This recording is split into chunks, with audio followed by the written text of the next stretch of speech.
Saudara yang terkasih di dalam Tuhan, ada satu pepatah bahasa Indonesia berkata demikian, tidak ada gading yang tidak retak. Pepatah ini ingin mengatakan bahwa sebaik-baiknya orang di dunia ini pasti pernah juga jatuh di dalam dosa dan kesalahan. Bahwa seputih-putihnya orang di dunia ini pasti juga pernah jatuh ke dalam pencobaan.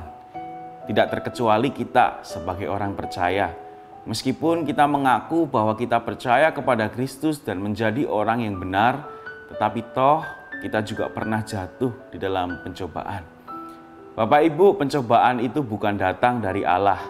Di dalam Yakobus pasal yang pertama ayat yang ke-14 dikatakan bahwa pencobaan itu datang dari keinginan diri sendiri. Kita dipikat oleh keinginan kita dan kemudian ketika kita membuahi keinginan itu menjadi dosa. Dan dosa itu menghasilkan maut. Bapak Ibu Saudara sekalian, kita semua tidak resist akan pencobaan. Akan tetapi ketika kita sudah jatuh di dalam pencobaan, apa yang harus kita lakukan? Tindakan apa yang harus kita ambil? Hari ini kita mau belajar dari seorang raja yang bernama Raja Daud. Bapak Ibu, kita tahu Daud adalah raja yang besar, raja yang dikenal begitu dekat dengan Allah. Tetapi toh di dalam kehidupannya dia juga pernah mengalami pencobaan dan jatuh di dalam pencobaan itu. Dia jatuh ketika dia mengingini istri orang lain yaitu Batsheba. Dan tidak hanya sampai di situ, Daud membunuh suami dari Batsheba yaitu Uria dengan menempatkan Uria di medan pertempuran di barisan yang paling depan. Bapak Ibu Saudara sekalian, Daud belum sadar akan kesalahannya. Sampai ada suatu nabi datang kepadanya. Di dalam 2 Samuel pasal yang ke-12 ayat yang ke-7, Nabi Nathan datang kepada Daud dan berkata dengan tegas, "Engkaulah orangnya."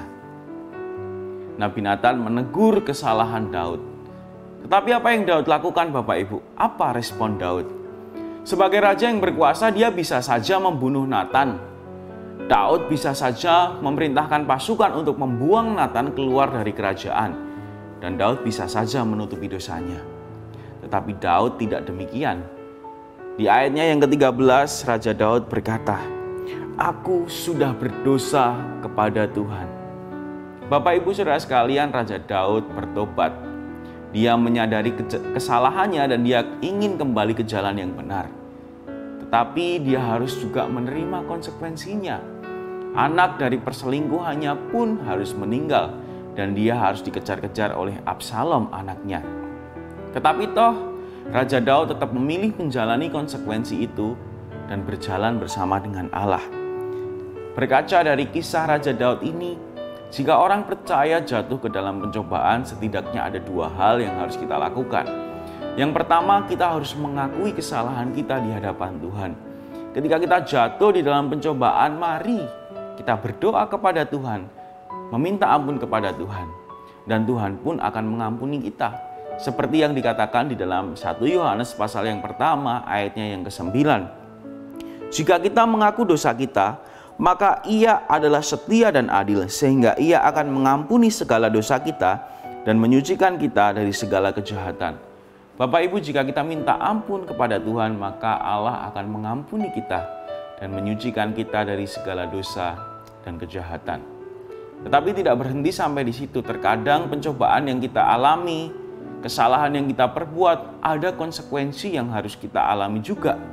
Oleh sebab itu yang kedua, ketika kita sudah minta ampun kepada Tuhan, mari kita belajar menjalani konsekuensi akibat yang ditimbulkan dari kejatuhan kita bersama dengan Tuhan. Ingatlah bahwa kita tidak sendirian. Sekalipun kita jatuh di dalam dosa, di dalam pencobaan, Allah tidak pernah meninggalkan kita. Allah akan membantu kita melewati konsekuensi dan akibat yang dihasilkan dari kesalahan kita itu. Dia tidak pernah meninggalkan kita. Bapak Ibu Saudara sekalian, itulah sikap kita sebagai orang Kristen yang harus kita ambil dan kita lakukan ketika kita jatuh ke dalam pencobaan.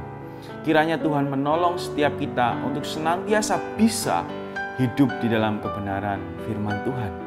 Mari kita bersama-sama berdoa. Tuhan, terima kasih untuk kesempatan di mana kami boleh belajar dari Raja Daud.